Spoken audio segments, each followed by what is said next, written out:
Olá, pessoal. Esses dias, falando um pouquinho sobre a questão da alfabetização, então surgiu algumas indagações em relação à alfabetização da criança, e uma delas é: quando eu devo me preocupar com a alfabetização do meu filho? É importante que os pais estejam atentos ao desenvolvimento da criança. Existem aí os marcos do desenvolvimento que vão nos mostrar o que é esperado para cada idade. Então, se a criança chegou a uma certa idade e não conseguiu realizar o que é esperado para a idade dela, então nós precisamos estar atentos. Atentos se essa criança realmente está com algum atraso ou se ela precisa ser estimulada de uma forma diferente, tá certo? Então, para vocês entenderem melhor, né, a questão de escola, de ano escolar, então eu vou falar de uma forma mais simples. A questão de que o aluno estiver hoje no segundo ano do ensino fundamental 1 e essa criança ainda está apresentando alguns atrasos, não está avançando no processo de alfabetização, ou quando ela possui algum bloqueio para leitura e escrita, então o que é que vocês devem fazer, né? Estando no segundo ano do ensino fundamental 1, vocês precisam buscar orientação. Primeiramente, o pai ou a mãe devem procurar o professor, coordenador de escola, gestor, e depois procurar um profissional. Porque se você observou que a criança está com essa dificuldade, você deve procurar o quanto antes uma ajuda profissional. Quando você vê também que a criança não tem interesse nenhum por escrever, não há hesitação dela nem tentar escrever nada, né? Se você vê que algo impede ela de ler, de escrever, de fazer algo, então isso é importante que você esteja sempre atento. Muitas vezes os pais não veem a tarefa de casa do filho, não estão juntos dele fazendo tarefa de casa, então não conseguem identificar também essas dificuldades. De vez em quando percebe que a criança está em algum lugar, não consegue ler nada, mas deixa passar. E isso não é o ideal. O ideal é que você esteja acompanhando o processo de aprendizagem do seu filho para você saber o que é esperado e o que ele já está atrasado em fazer, que ele está estagnado naquilo, tá certo? O problema é que muitas vezes, né, está na relação entre a capacidade e a habilidade da criança. Uma pessoa, ela pode ter a capacidade de aprender, mas ela pode não ter a habilidade desenvolvida para fazer algo. Em resumo, pessoal, para vocês entenderem melhor, a capacidade de aprender ela é inata do ser humano, né? Nós já nascemos com a capacidade de aprender. Porém, as habilidades, elas vão ser aprendidas ao longo da vida. Elas precisam ser estimuladas para que venha a acontecer, tá certo? Então, possivelmente, quando a criança apresenta aí essas dificuldades, ela talvez não tenha sido desenvolvida a habilidade da maneira correta, tá certo? Então, o que é que nós vamos ver agora? Eu vou deixar 5 conselhos para vocês muito importantes, para que vocês estejam observando e ajudando o filho de vocês, tá certo? Primeiro conselho que eu deixo aqui para vocês: o desenvolvimento do filho de vocês, dos nossos filhos, é único. Então, cada criança tem o seu ritmo, cada um tem a sua influência, cada um tem um tempo.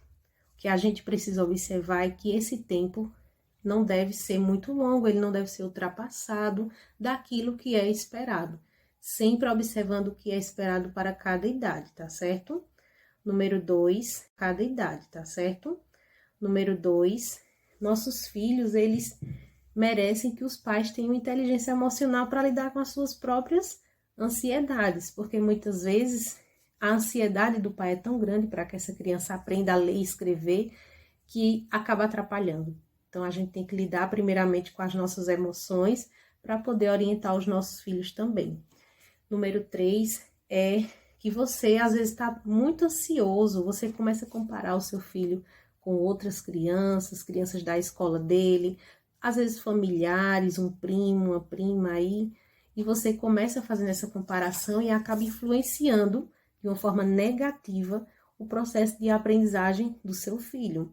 Então, você precisa evitar isso também, tá certo?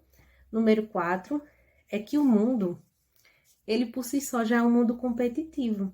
Então, nós precisamos ver os tipos de desafios, de barreiras que essa criança está enfrentando, sem pressões, né? Sem comparações e sem competições. Então, muitas vezes tem competições que são feitas que, na verdade, vão atrapalhar o processo de aprendizagem dessa criança. Às vezes tem um irmão em casa, talvez estuda com essa criança e vamos fazer um joguinho. Às vezes até nos jogos a gente tem que prestar essa atenção. Quem é que lê primeiro? Quem é que fez a conta primeiro? Quem é que entendeu primeiro? Então a criança vai se frustrando com aquilo. Então temos que tomar muito cuidado com certas competições que nós fazemos entre os nossos filhos e os colegas deles ou com outras crianças até em casa, tá certo? E número 5, se você quer ajudar o seu filho com mais leveza a desenvolver esse processo, essa alfabetização, você tem que oferecer à criança um ambiente rico de livros, né, que passe para ele esse amor pela leitura, muito parte da nossa influência enquanto pais. Então, se nós gostamos de ler, nós vamos influenciar os nossos filhos a ler, né? Faça que isso seja um hábito para ele também, para você poder estar incentivando. Muitas pessoas às vezes não têm tantos livros, mas podem pegar emprestado, né? Podem estar estimulando a criança de várias formas, tá certo? Hoje em dia nós temos celulares, internet, tecnologia, podemos também estimular via aplicativos, né? Quantos aplicativos nós temos aí de leitura para incentivar as crianças? Então, vamos usar ao nosso favor enquanto pais, tá certo? Então, primeiramente, observou a dificuldade do seu filho na alfabetização, ele não está desenvolvendo, está demorando, está ultrapassada essa aprendizagem dele na alfabetização. Então, o que é que você tem que fazer? Conversar com a escola, né? Pedir a orientação do professor, do gestor e procurar um psicopedagogo que vai estar te ajudando nesse processo de saber o que é que está acontecendo com o seu filho, tá certo? Pode ser uma coisa simples, pode, mas com a orientação certa, você vai poder ajudar mais o seu filho, poder ajudar ele de uma forma mais significativa. Então, esteja atento, né, aos marcos do desenvolvimento, ao desenvolvimento do seu filho, se está acontecendo de uma forma correta ou não, e procure ajuda, não espere, porque isso só vai ajudar a aprendizagem do teu filho, tá certo? Então, qualquer dúvida, você pode deixar aqui nos comentários, pode me procurar também nas minhas redes sociais, mandar perguntas, que eu vou estar respondendo você na medida do possível, tá certo? Tchau e até logo!